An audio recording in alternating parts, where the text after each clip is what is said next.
Old efficiency वाला numerical ले रहा हूं मैं।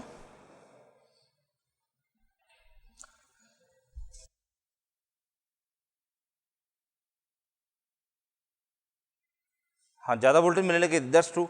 नहीं, बूस्टर ट्रांसफार्मर्स को बहुत ज़्यादा रेटिंग के लिए यूज़ नहीं कर सकते आप, because it also loads the line. Line भी तो लोडेड हो गई, बट ट्रांसफार्मर खुद भी तो लोड कर रहा है मेन लाइन को, इसलिए बहुत ज़्यादा आप ये वाला एक्सपेक्ट नहीं कर सकते कि आप 10 kV का सप्लाई दे रहे हैं और आपने 100 kV बूस्टर ट्रांसफार्मर से फीड करना शुरू कर दिया। हाँ, वेरी इंटेलिजेंट क्वेश्चन बहुत इंटेलिजेंट है। There has to be a certain limit. Usually it is set to about 15 to 20% of system voltage. 20% से ज़्यादा आप बूस्ट अप नहीं कर सकते यूजिंग अ बूस्टर ट्रांसफार्मर। और उसके बाद में वो जितना एडिशनल बूस्टेड वोल्टेज है वो जहाँ पर आपको ड्रॉप में पूरा खत्म हो जाएगा, then you need another booster transformer. ये वाली चीज़, ठीक ठीक है। ऑल्ड एफिशिएंसी वाला देखो, ऑल्ड एफिशिएंसी के जो न्यूमेरिकल्स हैं आपकी बुक्स के अंदर वही प्रोसेस है जो प्रोसेस मैं बताने जा रहा हूं। द ओनली थिंग इज कि आई हैव कैटेगराइज्ड इट, जिससे कि आपको समझ में आ जाएगा कि कैसे करना है। ऑल्ड एफिशिएंसी है, देखो ऑल्ड एफिशिएंसी में जो एफिशिएंसी निकाली जाती है that is in terms of kilowatt hour, power into time. क्यों ऐसा क्यों है? देखो,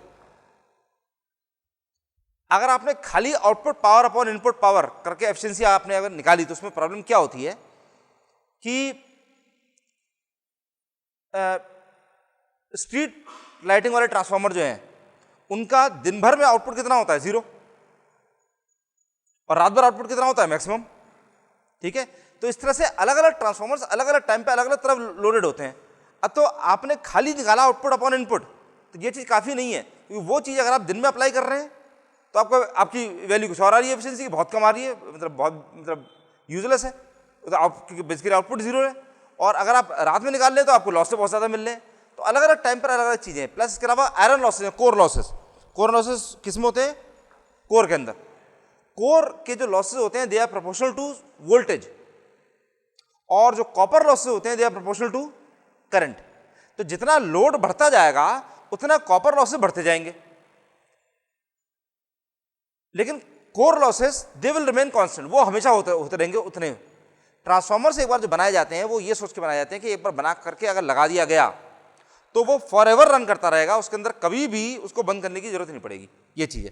तो इनके बेसिस पर अब ये वाली चीज़ देखिए, मेन पॉइंट समझते चलिएगा कि मैं आपको बताता जाऊंगा कि मेन चीज़ें ये याद रखिए। टेबल बनाने का पर्पस क्या है आपको यहाँ पे दे रखा है। Let us take this 27th unit 4th में 27th क्वेश्चन है, और इसमें दे रखा है 200 kVA का ट्रांसफार्मर है, 200 kVA का ट्रांसफार्मर।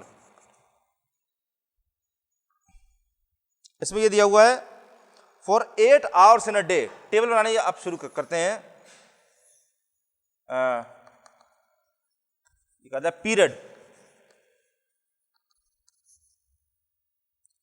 पीरियड, इसके बाद किलोवाट, केवीए, कॉस फाई यानी कि पावर फैक्टर।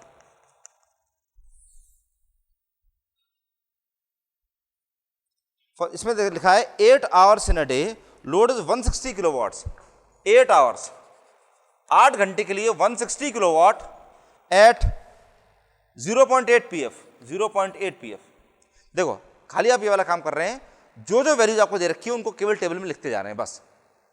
कितने किलोवाट, कितनी देर तक, कितने पावर फैक्टर पर, ये लिख दिया। नेक्स्ट इज 6 आवर्स,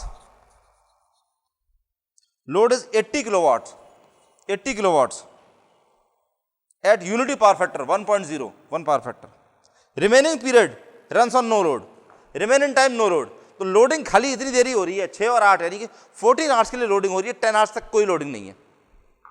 इसका मतलब क्या है मैं भी समझा देता हूं सारा। देखो ये इतना, और इसके अलावा और क्या दे रखा? Full load copper losses, full load copper loss is 3.02 kilowatt, और full load iron loss is 1.6 kilowatt. देखो कुछ केसेस में आपको किलोवाट और कॉस फाई दे रखा होगा, किलोवाट और कॉस फाई अगर दे रखा है तो केवीए निकाल सकते हैं सब लोग।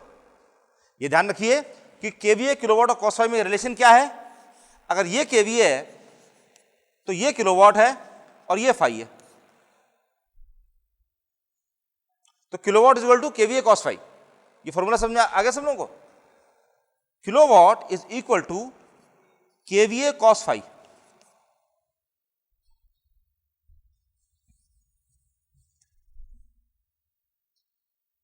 तो अगर आपको किलोवाट और कॉस फाई दे रखा है तो केवीए निकाल सकते हैं, अगर केवीए और कॉस फाई दे रखा है तो किलोवाट निकाल सकते हैं, और केवीए और किलोवाट अगर दे रखा है तो कॉस फाई निकाल सकते हैं। तीनों में से कोई सी भी दो चीजें दे रखी हो तो तीसरी चीज आप निकाल सकते हैं। क्लियर है सब लोगों को, एवरीबॉडी, सब लोगों को? तो इसमें 160 बाय 0.8 करेंगे, कितना मिल जाएगा आपको? 80 बाय 1, ये तो हो गया भाई। केवीए बराबर kilowatt by cos phi, KVA बराबर किलोवाट अपॉन कॉस फाई। तो 160 बाय 0.8 बराबर 200 और 80 बाय 1.0 बराबर 80, इतना हो गया। ठीक, केवीए की वैल्यू इतनी निकल गई। अब इसके बाद में आप क्या निकालते हैं? Next is you calculate the value for copper loss in 1 hour. यह सबसे इंपॉर्टेंट चीज है, कॉपर लॉस इन 1 आवर। फिर टोटल कॉपर लॉस, इसके बाद आप निकालेंगे output.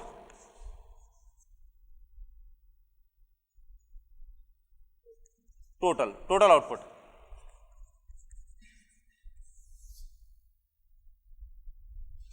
That's all I think. और ये सारा काम आप क्यों करने जा रहे हैं पहले वो समझिए, उसके बाद में बाकी चीजें देखेंगे।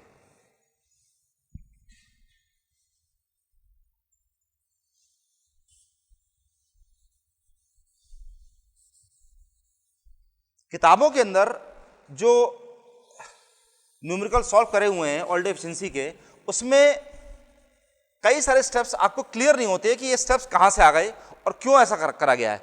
वो सारे स्टेप्स अब इसमें क्लियर हो जाएंगे। देखो ये हमारा सॉल्व करने का पर्पस क्या है, हमें इसमें क्या निकालना है, सबसे पहले ये ध्यान रखिए क्या निकालना है।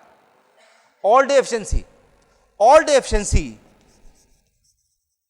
All day efficiency is equal to total output in kilowatt hour for 24 hours upon total input in kilowatt hour for 24 hours।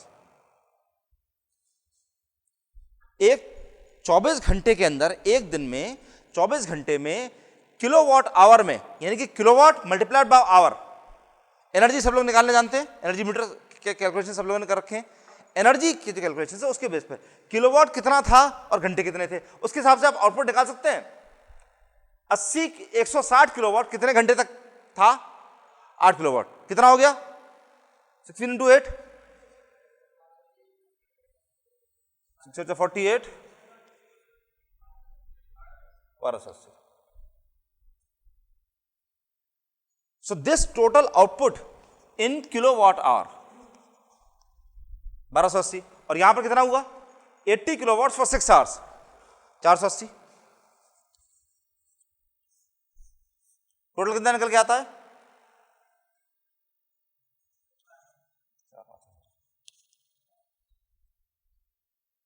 ये जो वैल्यू है, this is the value for total output in kilowatt hour for 24 hours. This is this value, ये वाली value. ठीक, हाँ।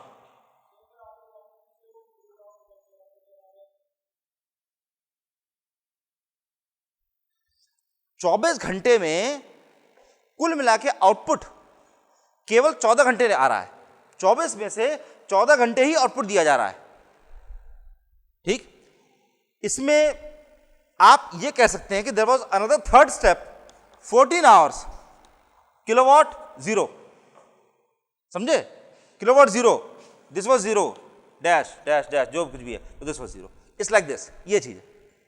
Clear हो गया? ये बड़ा इंपॉर्टेंट पॉइंट है। इस तरह के पॉइंट्स ही होते हैं जो कंफ्यूज कर जाते हैं, किताबों के अंदर कोई एक्सप्लेनेशन नहीं दे रखा होता। आप सोचते रह जाते हैं कि बच्चे वो 14 घंटे का क्या हुआ भाई, इसने सीधे 8 और 6 घंटे का आपने निकाल के रख दिया, बचे वो 14 घंटे तक क्या हुआ, ये वाली चीज़ है। तो बचे वो 14 घंटे में भी काम हुआ है, दैट इज 14 इंटू 0 बराबर 0। सो इसलिए टोटल 24 आवर्स में जितना आउटपुट निकला वो खाली 8 घंटे और 6 घंटे ही निकाला गया, 14 घंटे तक आउटपुट वो 0। क्लियर है सब लोगों को ये वाला स्टेप? ठीक है। अब आपको टोटल निकालना, total input in kilowatt hours. Input कैसे निकालेंगे? इनपुट बराबर आउटपुट प्लस लॉस। ठीक, तो आपको खाली ये वाला काम करना है कि output upon output plus loss. Loss कितने तरह के होते हैं? 2 तरह के, कॉपर लॉस और आयरन लॉस। ठीक, तो दिस प्लस कॉपर लॉस, कितनी देर तक कॉपर लॉस, कितनी देर के लिए? बेसिकली 24 घंटे के लिए। 24 घंटे में जितना भी कॉपर लॉस हुआ, जितनी भी देर होता रहा, एक 24 घंटे की जो साइकिल है, 24 घंटे में से कितनी देर तक कॉपर लॉस होता रहा, जो भी है 24 आवर्स में कॉपर लॉस कितना हुआ, plus iron loss for 24 hours. ठीक, तो आप पहले ये निकालेंगे कि 1 घंटे में कॉपर लॉस कितना हो रहा था, फिर आप निकालेंगे 24 की उतनी देर तक कितना होता रहा। आयरन लॉस जो है उसकी वैल्यू आपको दे रखी है 1.6 किलोवाट पर आवर। ये बेसिकली पर आवर आपको दे रखा है 1 घंटे में। 1 घंटे में 1.6 किलोवाट हो रहा था। अगर 1 घंटे में 1.6 किलोवाट हो रहा है तो 24 घंटे में कितना होगा? 1.6 मल्टीप्लाइड बाय 24। ये क्लियर है सब लोगों को? तो आयरन लॉस टोटल इनपुट के बजाय ये, अब इसको मैं ठीक कर देता हूं।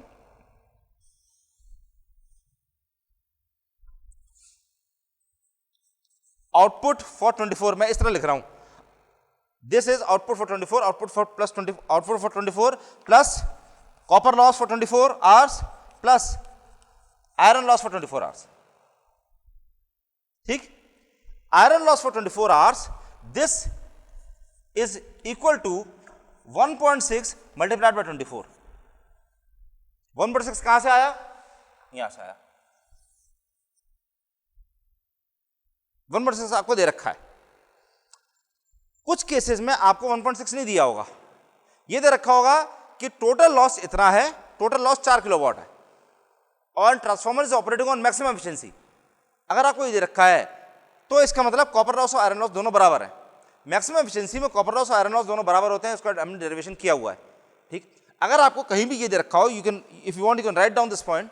अगर आपको ये दे रखा है transformer is operating on maximum efficiency and total losses are say x kilowatts, then copper loss is equal to iron loss is equal to x by 2। सीधे बराबर हो गया, आधा हो गया, आधा हो गया।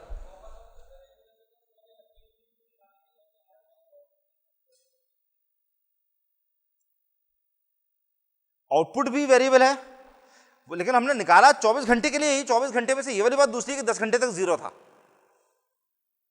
उसी तरह कॉपर लॉस का भी निकल के आएगा। कॉपर लॉस भी 14 घंटे के लिए निकलेगा, 10 घंटे के लिए 0 निकल के आने वाला है, लेकिन हम निकालेंगे पूरे 24 घंटे के लिए निकालने वाले हैं। ठीक है, देखो ये एक यूनिफॉर्मिटी है समझने की कि हम कॉपर लॉस पूरे 24 घंटे के लिए निकालने वाले हैं। अब ये वाली बात दूसरी कि 10 घंटे तक आउटपुट उसका 0 रहा था। अगर 10 घंटे तक आउटपुट उसका 0 नहीं होता, थोड़ा बहुत उसके अंदर आउटपुट चल रहा होता, तो हम उसको भी कंसिडर कर रहे होते। यहां इस पर्टिकुलर केस में ये वो वाला केस है जिसमें 10 घंटे तक आउटपुट वॉज 0। ये है, तो आउटपुट फॉर 24 आवर्स ये आपने निकाल लिया, आयरन लॉस फॉर 24 आवर्स ये आपने निकाल लिया। अब मेन चीज बचती है कॉपर लॉस कैसे निकालेंगे। देखो यहां पर जो भी वैल्यू निकल के आने वाली है, that thing will be multiplied by यहां पर 8 आवर्स, वो आपको ये दे देगा। और जो भी वैल्यू यहां निकल के आने वाली है, that thing will be multiplied by 6 hours, और वो आपको ये वैल्यू देगा। इन दोनों का टोटल कर देंगे। दिस वैल्यू, जो भी वैल्यू यहां पर आएगी, this value is this value. मैं एरो भी हटा देता हूं, इससे कंफ्यूजन हो जाएगा नहीं तो।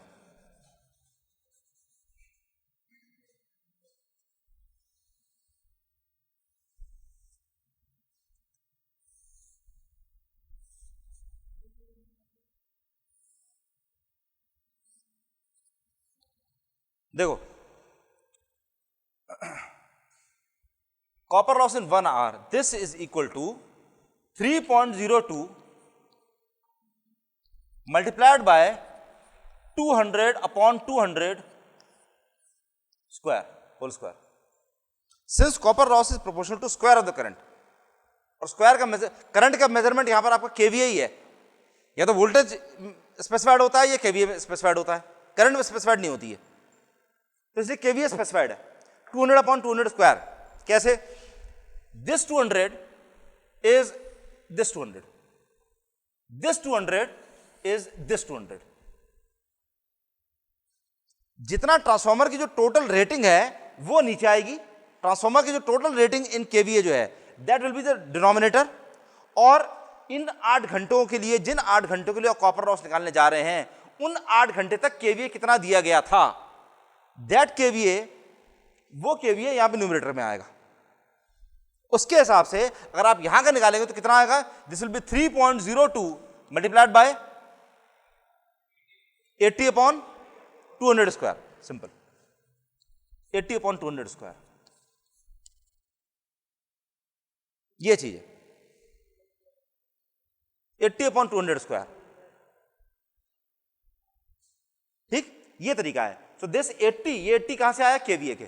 तो इसलिए आप ये देख सकते हैं कि आपको किलोवाट की भी जरूरत है। किलोवाट की जरूरत क्यों है? क्योंकि किलोवाट को जब आप 6 आवर से मल्टीप्लाई करेंगे तो आपको आउटपुट चाहिए होगा, तो उससे आपको आउटपुट मिलेगा। केवीए की भी जरूरत है, क्योंकि केवीए अपॉन दिस केवीए का स्क्वायर जब करेंगे तो आपको उससे कॉपर लॉस मिलने वाला है। इस तरह से आपको ये चीज मिलेगी। कॉपर लॉस, कॉपर लॉस ये 3.02 आपको दे रखा है। अगर फुल लोड कॉपर लॉस दे रखा है, अगर फुल लोड पर काम कर रहा होता और this is working at full load, KVA देखिए 200 केवीए ट्रांसफार्मर की रेटेड कैपेसिटी है, 200 केवीए पूरा दे सकता है, और ट्रांसफार्मर 200 केवीए पर ही रन कर रहा है, पूरा 200 केवीए। ये वाली बात दूसरी है कि 200 केवीए में से आपको किलोवाट आपको 160 ही मिल रहा है। क्यों ऐसा? 200 में से 160 किलोवाट क्यों मिल रहा है? Power factor, that's correct. Power factor की वैल्यू 0.8 है। अगर पावर फैक्टर की वैल्यू 0.8 के बजाय 1.0 होती तो यहाँ पे आपको किलोवाट कितने मिल रहे होते? 200। समझे? किलोवाट का रोल बेसिकली ये होता है। और यही किलोवाट की वैल्यू अगर 1.0 के बजाय 0.5 होती, 100 किलोवाट हो गया, तो जितना ये बिगड़ता जाएगा उतना आपको कम मिलता जाएगा। दिस इज 0.1, कितना मिलेगा यहाँ पे? 20 किलोवाट ही मिल पा रहा है। यही वो पावर है जो आपके काम में आने वाली है। क्योंकि आपका पावर फैक्टर इतना बुरा है, इसलिए आपको 200 केवीए देने पर भी आपको जो काम में आने वाली पावर है दैट इज ओनली 20, बहुत बिगड़ गई, बहुत ज्यादा बिगड़ी हुई। ठीक है, ये चीज है। This was 160 and this was 0.8। तो दैट्स ऑल। बस इसलिए आप इस तरह निकालते हैं, और इसकी जो भी वैल्यू निकल के आ रही है, this is what, this is of course 3.02 है, तो दिस इज 3.02 इंटू 8 बराबर कितना आ गया? जो भी वैल्यू आ गई वो कितना आ गया? 24.16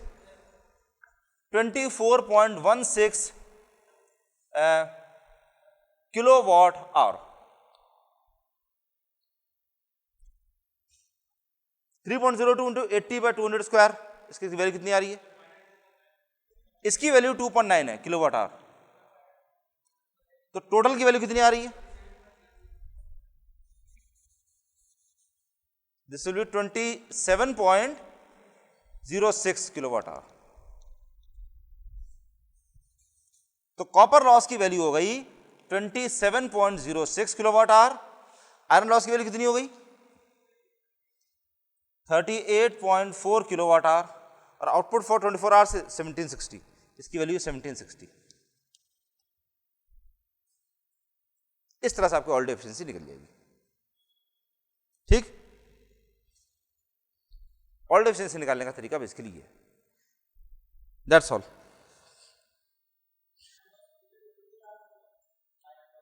आयरन लॉस 24 आवर्स होता है। क्यों? वेरी इंपॉर्टेंट रीजन कि आयरन लॉस 24 आवर्स क्यों होता है। आयरन लॉस पूरे उतनी देर होगा जितनी देर ट्रांसफार्मर के अंदर आपने फुल लोड, मतलब फुल वोल्टेज सप्लाई दे रखी है। जितनी देर आपने फुल वोल्टेज दे रखा है, आयरन लॉस से प्रोपोर्शनल टू वोल्टेज, पूरा वोल्टेज आपने दे रखा है, आयरन लॉसेस उसके अंदर होते रहेंगे, कोर के अंदर लॉसेस होते रहेंगे हमेशा, चाहे लोड आपने लगा रखा हो या ना लगा रखा हो। तो आयरन लॉस के लिए आपको हमेशा खाली इतना काम करना है कि जितनी भी वैल्यू इसकी दे रखी है दैट मल्टीप्लाइड बाय 24 कर दिए, दैट्स ऑल। सीधे कॉपर लॉस निकालने का ये वाला तरीका है। किताबों के अंदर ये जो स्टेप है ये स्टेप बोल कर जाते हैं, इसलिए आप हमेशा कंफ्यूजन में रह जाएंगे ये आया कहां से। पहले वाले केस में सीधे ये वाला रख देंगे 3.02 इंटू 8, और दूसरे वाले केस में सीधे ये वाली वैल्यू रख देंगे, तो आप सोचते रहते हैं कि ये वाले कहां से आया, बोला कहां से आया, कंफ्यूजन उसके अंदर क्रिएट हो जाता है। ये वाला स्टेप क्लियर कर लीजिए कि ये क्या है, और उसके बाद ऑल्डर एफिशिएंसी के न्यूमेरिकल बहुत आसान है, बड़ी आसानी से। 29th क्वेश्चन,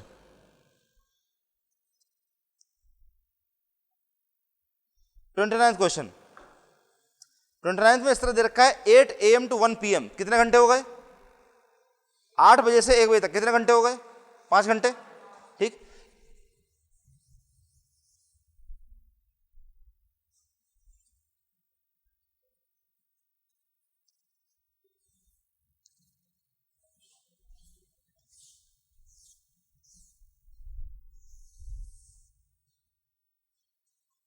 हंड्रेड केवी ट्रांसफॉर्मर, 29 क्वेश्चन में सबसे पहले दे रखा है 100 केवी ट्रांसफॉर्मर, तो 100 केवी का ट्रांसफॉर्मर है। इसका मतलब आपको पता है कॉपर लॉस 1 निकालने के लिए डिनोमिनेटर में हमेशा 100 आएगा, ठीक है। 8 AM to 1 PM यानी कि 5 घंटे, तो पीरियड इज 5 आवर्स, 5 घंटे तक 65 किलोवाट्स, 35 kVAR। ओहो, ये एक और सेक्शन बना दिया है, बात वही है।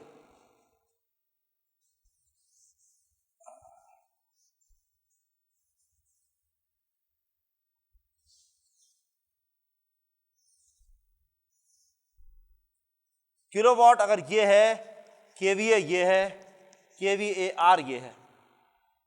Kilowatt is 65, KVAR is 35। Kilowatt और केवीआर अगर दे रखा है तो केवी और कॉस सब लोग निकाल सकते हैं। कॉस की एक्चुअली अब जरूरत नहीं है, कॉस की जरूरत खाली ये थी कि आप केवी निकाल सकते हैं। किलोवाट और केवीआर से केवी निकाल सकते हैं सब लोग, ठीक। अगर नहीं निकाल सकते तो मैं आप लोगों को तरीका बता देता हूं उसका। एक ट्रायंगल याद रखिए, ये रहा वो ट्रायंगल जिसमें ये केवीए है,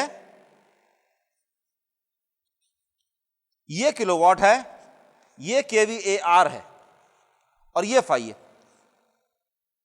ये ट्रायंगल अगर आप याद रखते हैं तो किलोवाट है पता है और केवीआर पता है, यानी कि ये पता है और ये पता है, तो इससे ये वाला निकाल सकते हैं, पाइथागोरस थ्योरम लगा दिए, इससे निकल जाएगा।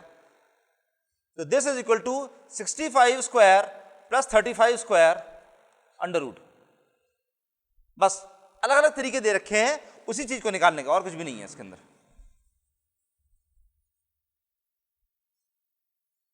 One PM to 6 PM another 5 hours, 5 घंटे तक क्या है 80 किलोवाट्स, 50 kVAR। मेरे ख्याल से आप निकाल सकते हैं सब लोग। 6 PM to 1 AM, 6 PM से, इसका मतलब 7 आवर्स, 7 घंटे तक क्या है 30 किलोवाट्स, 30 kVAR। इन दोनों चीजों से आप ये वाला निकाल दीजिए।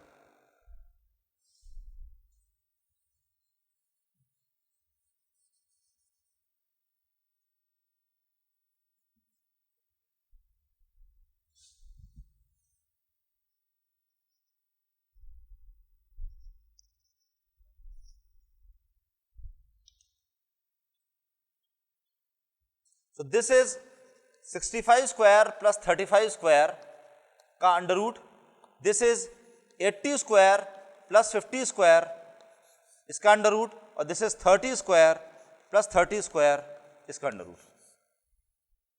केवीए मिल गया। कॉस फाई इस केस में कोई कॉस फाई की जरूरत नहीं है। Copper loss in 1 hour, copper loss की वैल्यू इसमें दी कितनी हुई है, no load core loss of 270 watts. Iron loss की जो वैल्यू है दैट इज 270 वॉट्स। कितना लिखूं मैं यहां पे 0.27 किलोवाट्स। लिखना हमेशा किलोवाट्स में, यूनिट्स में कंफ्यूज मत हो जाइएगा। यहां 270 वॉट दे रखा है, 270 से कैलकुलेशन मत कर दीजिएगा, नहीं तो गड़बड़ हो जाएगी। किलोवाट्स है, ठीक है। यहां पे किलोवाट्स के अंदर सब आपको लिखना है। कॉपर लॉस की वैल्यू है 1200 वॉट्स यानी कि 1.2 kilowatts. Copper loss in 1 hour कितना हो गया 1.2, 1.2 मल्टीप्लाइड बाय कितना होगा बताओ। केवीए की वैल्यू ये कितना है, इसकी वैल्यू कितनी आ रही है 73 पॉइंट, तो 1.2 इंटू 73.8 डिवाइडेड बाय 100 स्क्वायर। इसकी जो भी इसकी वैल्यू आ रही है this whole thing multiplied by 5, ठीक, और टोटल आउटपुट, आउटपुट की वैल्यू कितनी हो गई 65 इंटू 5। ये पूरी टेबल फिलअप कर लीजिए, बाकी आपको सारी चीजें पता है। कॉपर लॉस की वैल्यू, टोटल कॉपर लॉस की वैल्यू यहां मिल जाएगी, टोटल आउटपुट की वैल्यू यहां मिल जाएगी। This is total, this is CUL for 24 hours, this is output for 24 hours, और iron loss for 24 hours is equal to 0.27 into 24। ये तीनों वैल्यूज आपको मिल गई। और all day efficiency all day is equal to, you already know the formula, output upon output plus copper loss plus iron loss। ठीक,